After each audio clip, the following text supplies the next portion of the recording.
Hello, I'm Kai Higdon from the Department of Plastic Surgery at Vanderbilt University Medical Center.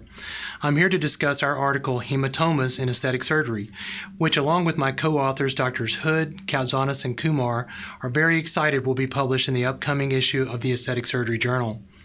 The incidence of hematomas in aesthetic surgery is quite variable, ranging from less than 1% to nearly 10% for some procedures in the published plastic surgery literature. Age has been shown to be a risk factor for hematomas in aesthetic breast surgery as well as abdominoplasty, whereas the data is conflicting for facial rejuvenation procedures such as facelift. This likely represents confounding variables with age such as medication intake, hypertension, and ASA classification, among others. Other risk factors for hematomas in aesthetic surgery are BMI, diabetes, smoking, having procedures at a hospital rather than an office-based surgery suite or ambulatory surgery center, as well as male gender with a relative risk that ranges from 1.01 to 1.98. The latter could represent surgical selection for more at-risk patients to have surgery at a higher level facility. An analysis of a large prospective multi-center national database showed hematomas in aesthetic surgery to be the most common major complication, yet the overall incidence was very low at 0.91%.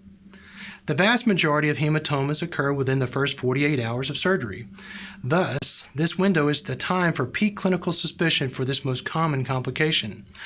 Early evacuation is the standard of treatment for large hematomas to avoid devastating sequelae such as necrosis, wounds, contour deformities, and capsular contracture. Various hematoma prevention measures, such as drain use and tissue sealants, have been studied, as well as the effects of VTE, chemoprophylaxis, and its role in hematoma formation. The effects of these are the source of vigorous ongoing research. So in summary, hematomas represent the most commonly seen complication in aesthetic surgery, but with a very low incidence of less than 1%. Early diagnosis and treatment are the key to successful management of hematomas in aesthetic surgery. The effects of chemoprophylaxis in aesthetic surgery patients and its role in hematoma formation will be key in our future treatment of the aesthetic surgery patient. Thank you very much.